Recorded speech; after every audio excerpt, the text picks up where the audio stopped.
ರಾಜ್ಯದಲ್ಲಿ ಮುಂಗಾರು ಮಳೆಯ ಆರ್ಭಟ ಜೋರಾಗ್ಬಿಟ್ಟಿದೆ. ಪ್ರಮುಖವಾಗಿ ಜೂನ್ ತಿಂಗಳ ಮೊದಲ ವಾರದಲ್ಲಿ ಆರಂಭ ಆಗ್ತಾ ಇದ್ದ ಈ ಮುಂಗಾರು ಈಗ ಮೇ ಕೊನೆಯ ವಾರದಲ್ಲೇ ಪ್ರಾರಂಭ ಆಗಿರೋದ್ರಿಂದ ರೈತರ ಮೊಗದಲ್ಲಿ ಮಂದಹಾಸ ಮೂಡಿದೆ.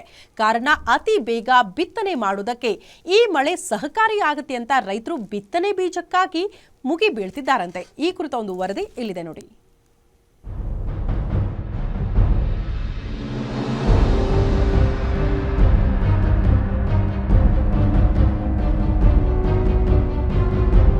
ರಾಜ್ಯದಲ್ಲಿ ನಿರಂತರ ಮಳೆಯಿಂದ ರೈತರ ಮೊಗದಲ್ಲಿ ಸಂತಸ ಮೂಡಿದೆ. ಬಿತ್ತನೆಗೆ ಅನುಕೂಲಕರ ವಾತಾವರಣ ನಿರ್ಮಾಣವಾಗಿದ್ದು ರೈತರು ಕೃಷಿ ಚಟುವಟಿಕೆಗಳಲ್ಲಿ ತೊಡಗಿಕೊಳ್ಳುತ್ತಿದ್ದಾರೆ. ಆದರೆ ತೊಗರಿ ಬೆಳೆಗೆ ಹೆಸರುವಾಸಿಯಾಗಿರುವ ವಿಜಯಪುರ ಜಿಲ್ಲೆಯಲ್ಲಿ ರೈತರು ಮಾತ್ರ ತೊಗರಿ ಬಿತ್ತನೆಗೆ ಹಿಂದೇಟು ಹಾಕುವ ಪರಿಸ್ಥಿತಿ ಉಂಟಾಗಿದೆ.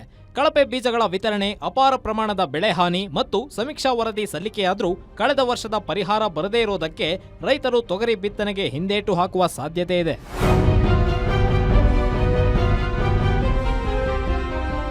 ಕಳೆದ 2024-25ನೇ ಸಾಲಿನಲ್ಲಿ ವಿಜಯಪುರ ಜಿಲ್ಲೆಯಲ್ಲಿ 2836.61 ಹೆಕ್ಟೇರ್ನಷ್ಟು ತೊಗರಿ ಬಿತ್ತನೆ ಮಾಡಿದ್ದ ರೈತರು ನಷ್ಟಕ್ಕೆ ಒಳಗಾಗಿದ್ರು.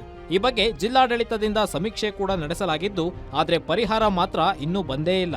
ಇನ್ನು ಕಳಪೆ ಗುಣಮಟ್ಟದ ಬಿತ್ತನೆ ಬೀಜಗಳ ಮಾರಾಟದ ಬಗ್ಗೆ ರೈತರು ತಮ್ಮ ಆಕ್ರೋಶವನ್ನು ವ್ಯಕ್ತಪಡಿಸಿದ್ದಾರೆ. ಕೃಷಿ ಇಲಾಖೆಯವರು ಮತ್ತು ಇದರವರು ಗೊಬ್ಬರ ಅಂಗಡಿಯವರನ್ನ ಮಾಲೀಕರ ಕರೆಸಿ ಸಭೆ ಮಾಡಿದ್ದಾರೆ. ಯಾವುದೇ ಕಾರಣಕ್ಕೂ ಕೃತಕ ಅಭಾವ ಸೃಷ್ಟಿ ಮಾಡಿ ರೇಟ್ ಹೆಚ್ಚಿ ತಗೋಬರ್ತಿಕೊಂಡು ಇದು ಕೇವಲ ಸಭೆಗೆ ಮತ್ತು ಹೇಳಿಕೆ ಸೀಮಿತ ಆಗಬಾರ್ದು. ಇದು ಅಂಗಡಿಕಾರರ ಮೇಲೆ ನಿರಂತರವಾಗಿ ನಿಗಾ ಇಡಬೇಕು.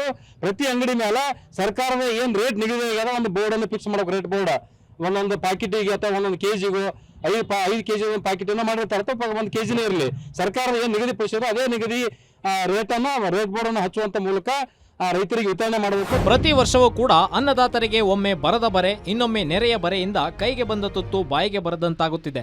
ರಾಜ್ಯ ಸರ್ಕಾರ ಕೃಷಿ ಇಲಾಖೆ ಮತ್ತು ತೋಟಗಾರಿಕೆ ಇಲಾಖೆಗಳಿಂದ ರೈತರಿಗೆ ಅನುಕೂಲವಾಗುವ ರೀತಿ ಮಾಡಬೇಕು.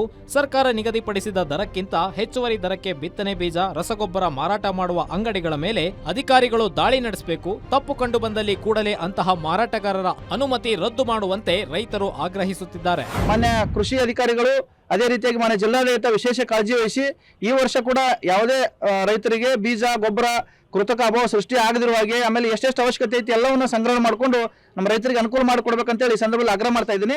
ಅದೇ ರೀತಿಯಾಗಿ ರೈತರು ಕೂಡ ಸಾವಧಾನದಿಂದ ಇನ್ನೂ ಟೈಮ್ ಐತಿ, ಸಾವಕಾಶವಾಗಿ ತಗೋರಿ. ಯಾರು ನೀವು 100 ರೂಪಾಯಿ ಹೆಚ್ಚಾಗಲಿ 200 ರೂಪಾಯಿ ಹೆಚ್ಚಾಗಲಿ ನೀವೇ ಅವರಿಗೆ ಅಧಿಕಾರಿಗಳಿಗೆ ಕುಮ್ಮಕ್ ಕೊಟ್ರಪ್ಪ ಅಂತಂದ್ರೆ ಈ ಒಂದು ಭ್ರಷ್ಟಾಚಾರ ಮತ್ತೆ ಮುಗಿಲೇಳುವಂತ ಸಾಧ್ಯತೆಗಳದಾವ. ಅದಕ್ಕೆ ಯಾರು ಅವಸರ ಮಾಡಲಾರದೆ ಸಾವಕಾಶವಾಗಿ ಸಂಗ್ರಹ ಮಾಡ್ಕೋರಿ. ಅದೇ ರೀತಿಯಾಗಿ ಅಧಿಕಾರಿಗಳು ಕೂಡ ಎಲ್ಲಿ ಯಥೇಚ್ಛವಾಗಿ ಹೆಚ್ಚಿನ ರೇಟಿಗೆ ಮಾರಾಟಗಾರ ಅವ್ರಿಗೆ ಏನಾದ ಲೈಸೆನ್ಸ್ ರದ್ದು ಮಾಡ್ಬೇಕಂತೇಳಿ ಈ ಸಂದರ್ಭದಲ್ಲಿ ಅವ್ರಿಗೆ ಆಗ್ರಹ ಮಾಡ್ತಾರೆ. ಒಟ್ಟಾರೆಯಾಗಿ ವಿಜಯಪುರ ಜಿಲ್ಲೆಯಲ್ಲಿ ಈಗಾಗಲೇ ಸಾಕಷ್ಟು ನೀರಾವರಿ ಯೋಜನೆಗಳು ರೈತರ ಕೈ ಹಿಡಿಯುವ ಹಂತ ತಲುಪಿದ್ರೂ ಕೂಡ ಮಾರುಕಟ್ಟೆಯಲ್ಲಿನ ದರ ಹಾಗೂ ನಕಲಿ ರಸಗೊಬ್ಬರ, ಬಿತ್ತನೆ ಬೀಜಗಳ ಮಾರಾಟದ ಮೋಸಕ್ಕೆ ಬಲಿಯಾಗಿ ರೈತರು ಕಂಗಾಲಾಗುತ್ತಿದ್ದಾರೆ. ಇನ್ನಾದರೂ ಸರ್ಕಾರ ರೈತರ ಬೆನ್ನಿಗೆ ನಿಲ್ಲುವ ಕೆಲಸವನ್ನು ಮಾಡುತ್ತಾ ಅನ್ನೋದನ್ನ ಕಾದ್ ನೋಡಬೇಕಾಗಿದೆ. Deepak Shinde, guarantee news, Vijayapura.